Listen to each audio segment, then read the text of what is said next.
Assalamualaikum warahmatullahi wabarakatuh. Di sini saya Rizky Novitri Rahmawati dari kelas MI3F akan mempresentasikan hasil penelitian kami terkait pengembangan sistem informasi akademik di SMP Negeri 2 Mojo. SMP Negeri 2 Mojo sebagai lembaga pendidikan bertugas untuk menangani segala kegiatan yang berada di sekolah, termasuk kesehatan jasmani dan rohani setiap siswanya. Saat ini marak sekali kasus terkait pembulian di sekolah, baik SMP maupun SMA. Menurut ahli sosiologis, persentase siswa Indonesia mempunyai niatan untuk bunuh diri adalah 4,2%. Depresi pada remaja dapat diakibatkan oleh beberapa faktor, seperti tekanan dalam bidang akademik, perundungan atau bullying, tekanan dari keluarga, dan permasalahan ekonomi.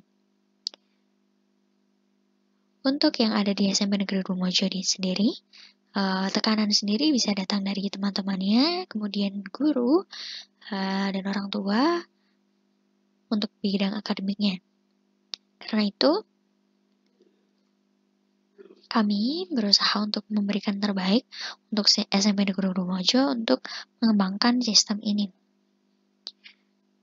Sistem ini bertujuan memberikan sarana dan kemudahan untuk guru dan siswa dalam mengetahui jadwal mengajar, jadwal pelajaran siswa, kemudian juga bimbingan secara online. Manfaat yang pertama, memberikan kemudahan untuk memantau presentasi siswa. Kemudian yang kedua, memantau kesehatan mental siswa SMP Negeri 2 Mojo dengan melakukan konseling. Kemudian proses belajar mengajar bisa terdokumentasi, yaitu melalui presensi tersebut. Kemudian data siswa dan guru di SMP Negeri 2 Mojo terdigitalisasi, baik data tentang nilai ataupun data pribadinya. Kemudian yang terakhir adalah membantu masyarakat memperoleh informasi tentang SMP Negeri 2 Mojo. Kemudian identifikasi masalahnya, yang pertama adalah belum adanya penerapan sistem teknologi informasi dan komunikasi berbasis web. Yang kedua, pengolahan data nilai siswa masih belum terkomputerisasi. Yang kedua, pengolahan data nilai siswa masih belum terkomputerisasi. Hal ini menyebabkan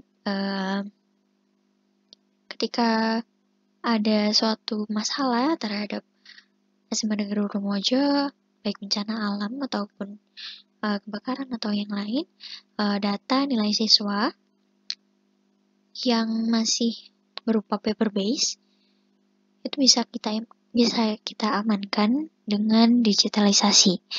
Kemudian yang ketiga adalah absensi siswa masih manual, tercatat di buku absen, seperti yang ada di nilai tadi. Kemudian yang terakhir adalah maraknya isu bullying di lingkungan sekolah. Kemudian untuk rumusan masalahnya, bagaimana merancang sistem informasi akademik berbasis web agar dapat mempermudah pengolahan data siswa pada SMP Negeri 2 Mojo. Kemudian bagaimana merancang sistem informasi yang dapat digunakan untuk membantu guru bimbingan konseling untuk melakukan konseling pada siswa SMP Negeri 2 Mojo secara online. Untuk batasan masalahnya bisa dilihat. Ada 8 poin. Kemudian untuk model sistemnya ada presensi. Untuk presensi ini dilakukan langsung oleh guru atau wali kelas masing-masing dengan mencatat kehadiran siswa pada buku absensi. Ini untuk proses bisnis saat ini. Kemudian yang kedua, penilaian dilakukan oleh guru, kemudian diberikan kepada bagian kurikulum, lalu diserahkan kepada wali kelas untuk dimasukkan ke dalam rapor. Untuk bimbingan konselingnya, proses bimbingan konseling saat ini dilakukan dengan membimbing siswa yang bersangkutan secara langsung ke BK, kemudian oleh guru BK itu diproses apa saja masalahnya, kemudian bagaimana penyelesaiannya, dan apa saja poin yang dilanggar oleh siswa, kemudian poinnya diakumulasikan dalam buku pelanggaran. Ini untuk proses bisnis usulannya. Jadi terdapat admin di Siakat SMP Negeri 2 Mojo. Yang pertama tentunya admin untuk validasinya harus login dahulu.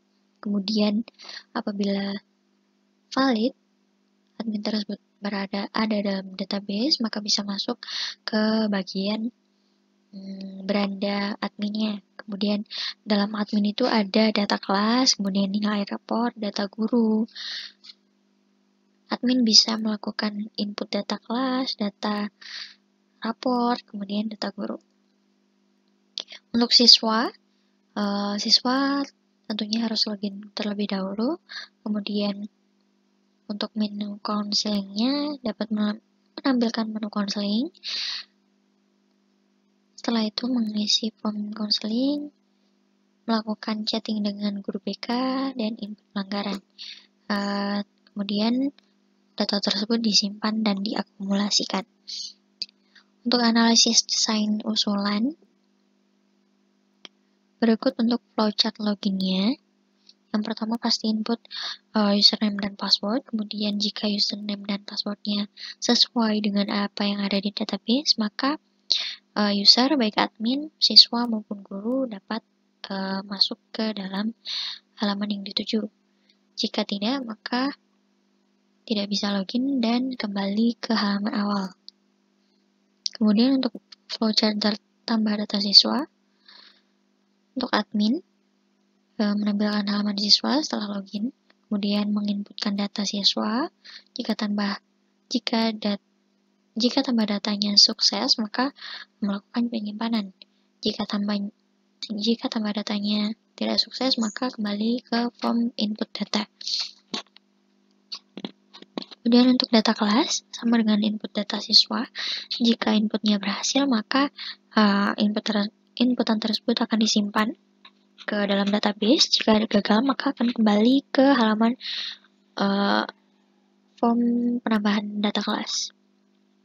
Untuk pelanggaran siswa, inputnya pertama adalah menampilkan menu pelanggaran siswa, kemudian menginputkan pelanggaran apa yang dilakukan oleh siswa tersebut.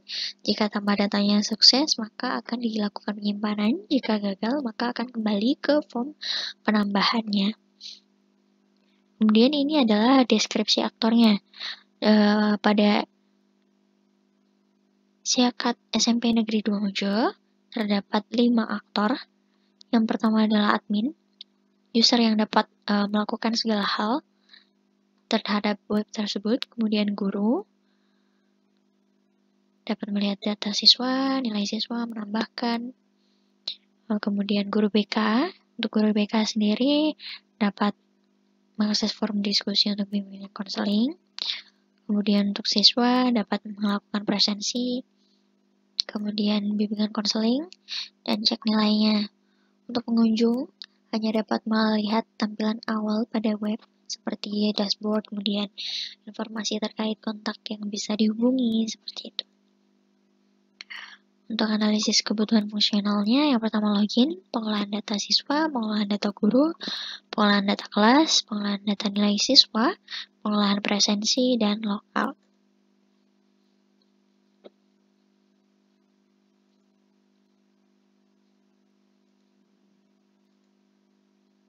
Ini adalah use case diagramnya.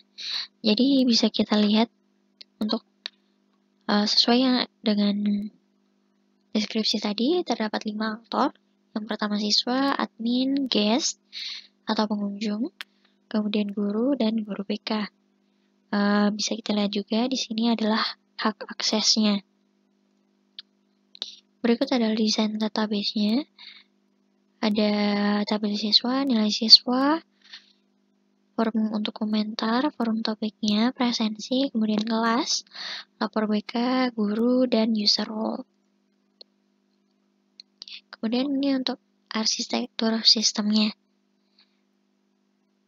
Guru, kemudian staf dan siswa dapat mengakses web Siakat. Kemudian untuk mengakses ini perlu request ke bagian database apa saja yang ingin diakses, seperti nilai, kemudian presensi, dan konseling. Kemudian dari database ini melakukan respon terhadap user yang mengaksesnya. Berikut adalah penjadwalan yang kami perkirakan untuk pengerjaan tugas akhir kami nantinya.